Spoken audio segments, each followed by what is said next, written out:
salut à toutes et à tous, donc c'est Arnaud pour la chaîne Carpe Passion Canal. Donc j'en profite pour vous faire une vidéo sur le roulage. Comme la dernière fois je vous disais, le stock est bas. J'ai fait une sortie la semaine dernière qui n'a rien donné, donc j'ai pas fait de vidéo. Et là, n'ayant plus du tout de bouillette à part un demi-kilo, j'en profité donc pour rouler. J'ai déjà roulé hier. Et là aujourd'hui je vais vous faire ça en live. Bon, je vais pas reprendre toutes les étapes, hein, il y a énormément de vidéos qui vous expliquent toutes les étapes donc pour faire du roulage, mais bon, maintenant je pense que tout le monde connaît un peu. Alors, donc comment moi je réalise mes bouillettes? Donc déjà avec un mixte de base à 3 parts égales, donc blé, soja, maïs. Je les achète par grosse quantité, par 25 kg.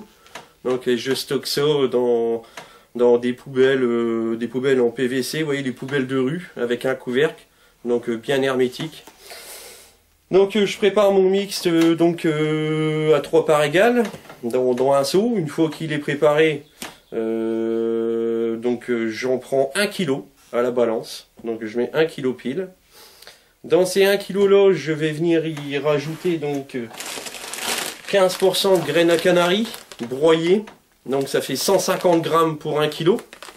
Voilà, donc broyées grossièrement, hein, ça sert à rien d'en faire de la poudre non plus, c'est ce qui va faire la granulométrie de votre bouillette. Ensuite, en restant dans les farines, donc, on va y mettre de l'épice. Moi j'aime bien le curry, donc, parce que le curry, il y a un peu de tout, il y a du fenugrec, du piment, du curcuma, qu'est-ce qu'il y a encore dedans, de la moutarde, de la coriandre, il y a un peu toutes les épices que les poissons aiment bien. Donc là on va en mettre 5%, 50 grammes. Pour 1 kg de mix. Voilà. C'est tout ce que je mettrai dans les farines.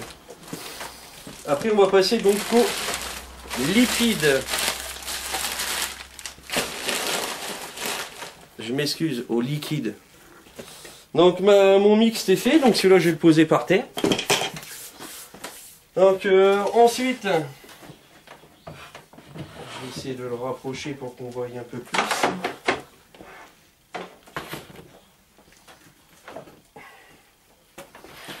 Donc il vous faut un blender pour bien faire, après ça peut se faire à la main, mais depuis le temps que je fais des grosses quantités, je le fais au blender. Donc on va partir sur 10 œufs. Bon là j'ai un mélange de 2 kg, donc on va faire 20 œufs.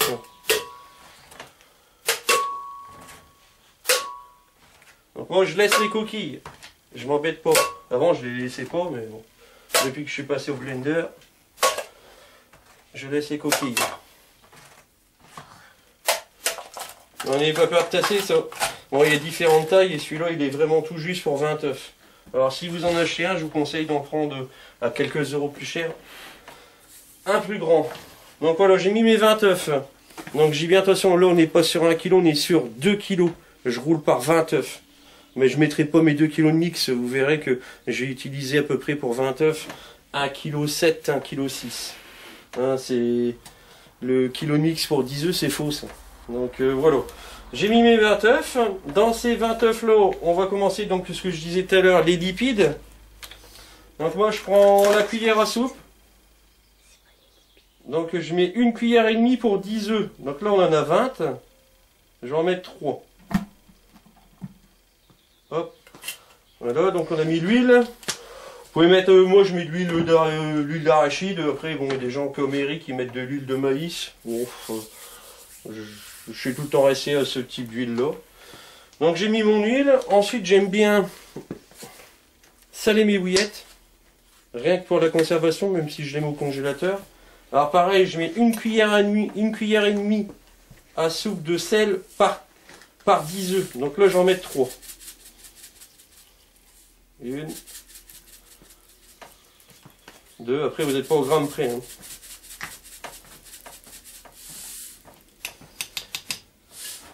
Donc voilà, on a mis l'huile, on a mis le sel, et maintenant là on va y mettre donc le sucrant. Donc moi je travaille sur un sucre intense, donc que maintenant vous connaissez, hein, ça, en reparlant encore de lui, Eric Carcanal l'a dévoilé. Donc on est sur une base alcool, hein, donc avec du NHDC, donc hyper intense. Je mettrai 0,5 ml par œuf. Donc là ça veut dire qu'on a 20 œufs, donc je vais en mettre 10 ml, 0,5 par œuf. Alors équipez-vous d'une seringue avec un petit tube.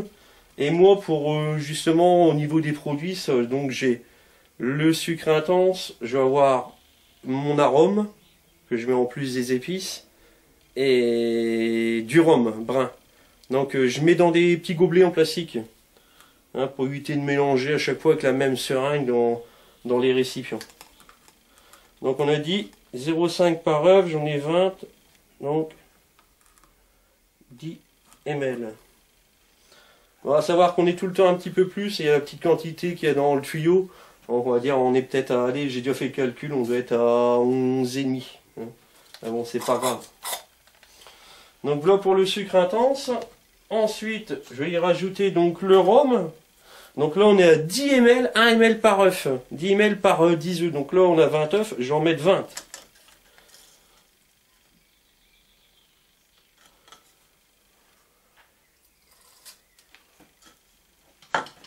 Et ensuite, donc, en plus des épices, donc ça c'est ma recette. Bon, je pense que ça a déjà été fait par d'autres personnes. Donc, épicé, fruité. Donc là, je suis sur un arôme multifruit, ultra concentré. Je vais pas mettre 1 ml par œuf. Hein, ma dose, celle que j'ai trouvé que ça déroulait bien, et puis que au niveau de l'arôme fruit, ça prend pas trop d'importance sur le curry. Je suis à 7 ml pour 10 œufs. Donc là on a 20 œufs et je vais en mettre 14 ml.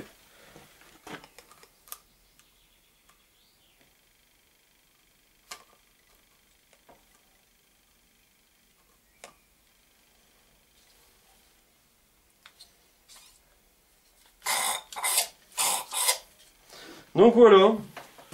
Donc je regarde si j'ai pas fait d'erreur, bon, bien que je la connais par cœur quand même.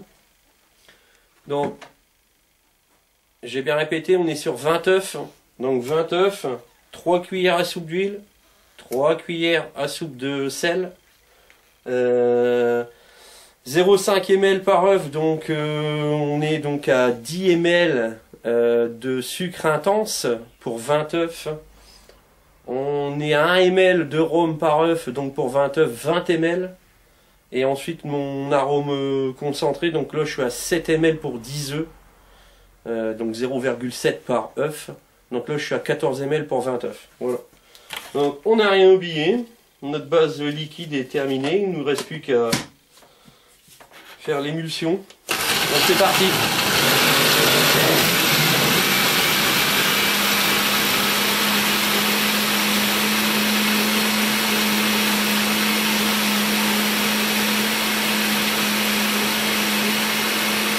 Bon, voilà, j'ai fini de broyer donc mes œufs. Donc ça fait de la bonne mousse. Et ça sent bon. Donc je vais munir d'un grand seau. Puis on va verser tout le contenant dedans. Alors bien mettre le reste des coquilles.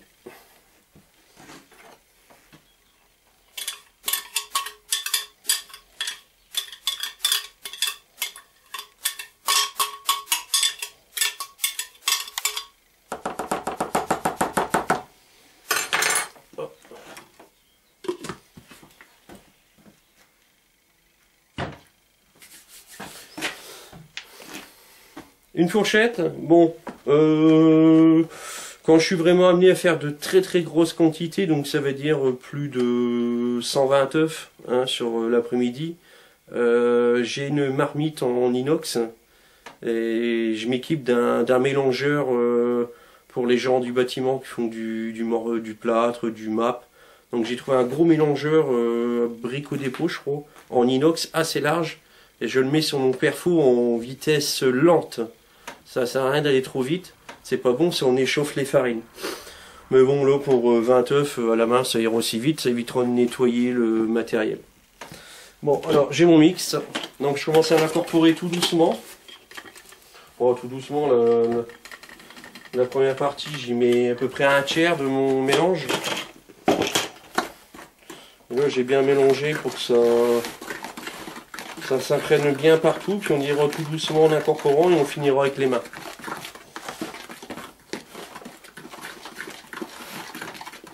Bon, ce que je vais faire, bon, vous connaissez les étapes. Donc je fais mon mélange, une fois que la pâte est à peu près bien faite, je reprends. Bon ben voilà les amis, j'ai fini de pétrir ma pâte. Donc ouais, vous voyez là, 20 œufs. Donc elle colle plus au doigt. Bon, faut pas que ça soit trop dur, faut pas que ça soit trop mou non plus.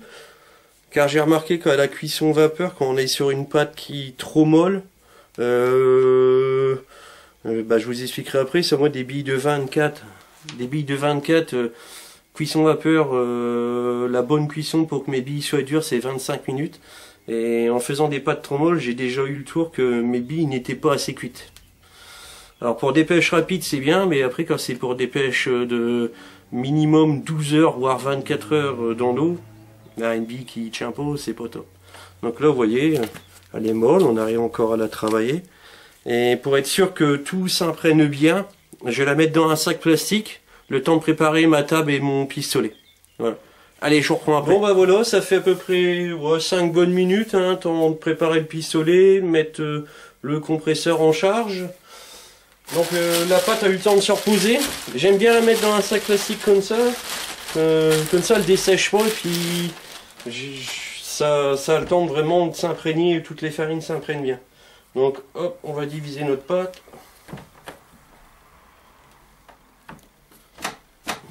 Et à chaque fois je la remets dans le sac plastique. Alors vous remarquerez que j'ai une plaque blanche. Donc ça, c'est, me demandez pas c'est quoi. C'est un cadeau d'un autre pêcheur. Voilà. C'est le style de planche qu'on trouve en boucherie ou même à la rigueur en pâtisserie. Ça colle pas. Hein, vous pouvez, même si votre pâte elle est hyper collante, ça ne tiendra jamais dessus, c'est hyper lisse. Donc c'est top. C'est mieux qu'un plan de travail pour rouler. Bon, elle n'est pas grande, mais il y en a assez. J'ai pas un pistolet de 3 kg non plus. Hop, on va fermer le sac. Il ne reste plus qu'à mettre ça dans le pistolet.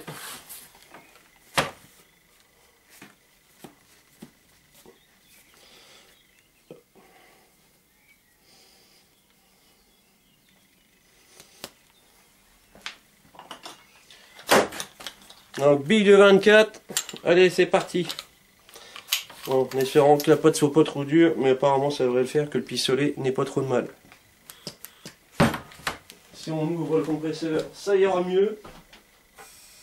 Voilà. Donc j'ai pour habitude de sortir pratiquement tous mes boudins en même temps. Comme ça après je suis tranquille pour rouler. Allez, c'est parti.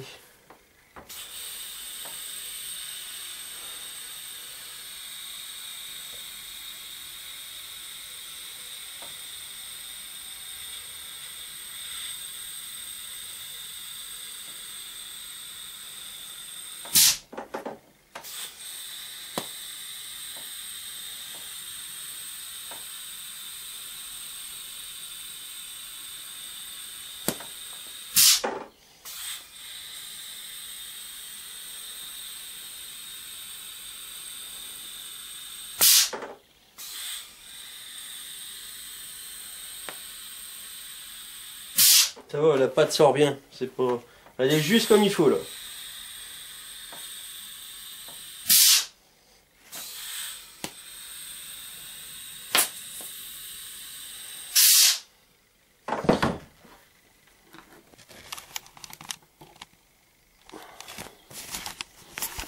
Bon écoutez, je vais pas faire des vidéos de 30 minutes, donc je sors tous mes boudins, puis après on passe au roulage. Allez, je reprends après. Bon, ça y est les amis, donc je viens de finir tous mes boudins, on va passer donc au roulage. Allez, je vous montre ça. Hop. Je vais faire en sorte que vous voyez bien. Tac. Allez, c'est parti.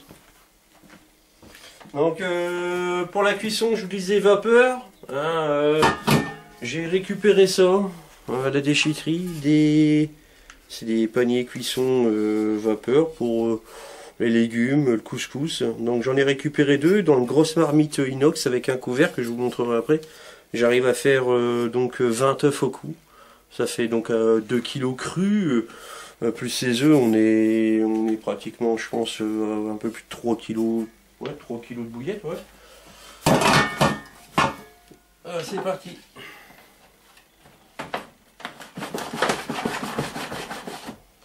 J'ai pas encore de table en biais, donc...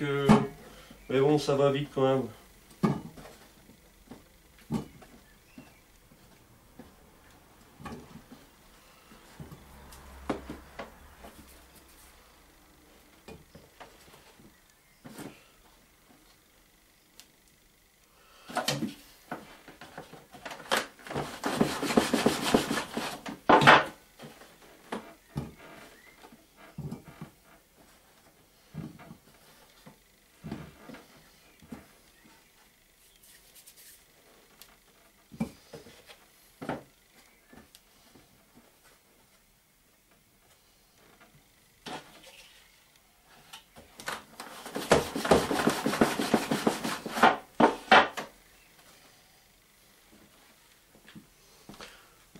Donc voilà les billes. Billes de 24. J'aime bien aussi, de temps en temps, c'est étirer un peu plus mon boudin pour qu'elle ne soit pas tout à fait ronde. Ça, je le fais aussi, j'aime bien. Bon, écoutez, je roule les 2 kilos et on passe à la cuisson. Allez, je vous reprends après. Bon, voilà les amis, tous les boudins sont roulés. Donc, je vais vous montrer un peu à quoi ça ressemble. Donc voilà. Je sais pas si vous voyez bien. Ouais, voilà. Donc là, il y a 2 paniers comme ça, donc d'un bon kilo facile. Hein. Alors, avant de les passer à la cuisson, alors j'ai quand même pas mal de copains pêcheurs qui me disent ouais, moi je roule plus parce que j'aime bien pêcher décollé. Donc le bonhomme de neige avec la pop-up fluo, c'est vrai qu'en milieu sauvage des fois ça peut faire qu'il moins déroule parce que le poisson n'est pas en confiance, c'est pas en rapport avec l'amorçage. Bon, moi pour l'instant ça m'a tout le temps réussi, mais c'est vrai que c'est bien de pêcher de plus en plus en rapport avec son amorçage pour éviter que le poisson se mette en stress, trouve une différence. Donc ils veulent plus rouler, ils préfèrent pêcher avec des bouillettes du commerce parce qu'ils arrivent à trouver des flottants, déséquilibrés, dans les mêmes arômes. Bon, la flottante, j'ai pas encore testé avec du mix tout fait flottant, aromatisé moi-même. Mais par contre, les équilibrés, ben, la chose toute bête, ça a déjà été présenté il y a des années par d'autres pêcheurs. Ça fait pas mal de temps que j'ai pas vu de pêcheurs donner l'idée. Bah, comment faire une équilibrée en rapport avec ces bouillettes? Bah, c'est tout simple. Moi, je prends des pop-up, donc différentes tailles pour avoir des équilibrages différents. Donc là, c'est du 12 et là, c'est du 16. Et bah, je vais me garder un bout de pâte, tout simplement, et je vais venir enrober ma pop-up. Alors, c'est bon, c'est un peu de temps à passer. Mais tout doucement. On va remettre un petit peu. Tout doucement, ça va vous faire donc une bouillette équivalente à celle que vous roulez. Je vais même les repasser à la table après, pour qu'elle soit bien ronde. Hop. Et avec une pop-up à l'intérieur. Bon là je peux pas vous faire une démonstration vu que celles qui sont cuites elles sont déjà au frigo, au congélateur. Mais faites le test chez vous. Mettez ça dans un verre et vous verrez, vous trouverez une bouillette équilibrée et en rapport avec vos billes d'amorçage. Voilà. Ça a déjà été dit il y a des années par des pêcheurs, je me rappelle d'Estelor en anglais, c'était un des premiers, et puis par d'autres pêcheurs. Je pense que Carpmaniac, Franck en a déjà parlé aussi. Bon, pour ceux qui ne le savaient pas, bah, voilà, je voulais juste ouvrir une parenthèse là-dessus. Il y a moyen de faire des équilibrés, tout en rapport avec ces billes d'amorçage fait maison. Bon, allez, je fais un petit peu de rangement, puis je vous reprends pour la cuisson. Allez, à tout à l'heure. Bon, bah, j'espère que vous voyez bien. Donc, voilà, gros pied de gaz, marmite inox. J'ai mis 2 planches dans le fond pour éviter que mon panier donc touche l'eau. J'ai environ 1 cm, 2 cm d'eau. Et je vais venir y incorporer mes paniers. Donc le premier panier. Le deuxième. Vous remarquerez, j'ai un petit Coulson. C'est les 2 bouillettes équilibrées que j'ai fait. J'en ai déjà pas mal, donc j'en ai pas refait beaucoup. Donc c'est juste pour les repérer après cuisson pour pouvoir les mettre à part. Hop. Donc le couvercle.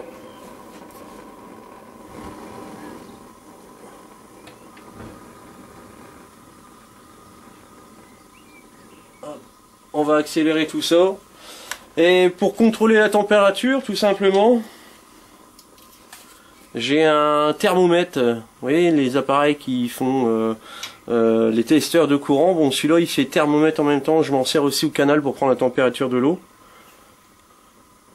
Avec la petite sonde, la voici, oh, j'espère que vous voyez bien. Et j'ai l'avantage, c'est d'avoir un trou dans le couvercle en verre, un petit trou avec un anneau inox. Donc hop, on va venir mettre la sonde. Et puis donc le thermomètre va nous indiquer la température. Alors, comme bien sûr, caméscope, ça marche à l'envers. 18,7. Maintenant il n'y a plus qu'à attendre et une fois que ça sera à température entre 80 et 90, donc entre 80 et 90 quand ça sera bien en température, on mettra le chrono donc pour 25 minutes. Ouais, je reprends une fois que c'est en température. Bon bah voilà les amis. Les bouillettes sont... Donc la marmite pardon est arrivée à température. Je vais même être obligé de réduire un peu le gaz. Car ça monte là. Voilà, ça monte en flèche. Ouais, on a déjà 87. Essayez de ne pas dépasser le 90. Bon après c'est pas parce que ça dépasse de quelques secondes ou une minute que c'est la mort. Mais bon, j'aime bien rester entre 85 et 90. C'est voilà. Moi je suis sûr de ma cuisson. Et ne dépassant pas le 90, on garde vraiment tous les valeurs des aliments, hein, puis de tout ce qu'on met dans les bouillettes. Voilà, donc le chrono est parti, c'est parti pour 25 minutes, je vous reprends juste après une fois que c'est cuit. Allez, à tout à l'heure. On voit bien. Bon bah voilà les amis, la cuisson est terminée, 25 minutes. Donc il ne reste plus qu'à retourner les poignées. Hop. Alors les vapeurs ça fait des gros paquets, mais une fois que ça sèche, et ça se décolle tout seul, il suffit d'y aller tout doucement. Bon, je vous conseille de mettre des gants hein, par contre, hein, vous voyez, c'est chaud. Même si ça cuit qu'à 80-90 degrés, c'est chaud. Alors bon, après je me suis confectionné des tamis, ceux-là là, ils sont à plat mais on peut les empiler, j'en ai une dizaine, comme ça quand je les fais dans le bâtiment, bon là il fait du soleil donc on les met dehors. Mais comme ça je peux les empiler puis les laisser 24 à 48 heures, voilà. Je laisse jamais plus, après ça part au congélateur. Bon bah voilà. Le 2 kg de préparation faite. Bon, j'espère que ça sera intéressant pour vous. Si c'est le cas, ben, je vous invite à mettre le petit pouce hein, ou à partager. Voilà, j'espère que depuis le temps que je vous l'ai promis, chose faite. Et après, il ne restera plus qu'à les essayer. Bon, je vous dis à plus tard. Allez, salut!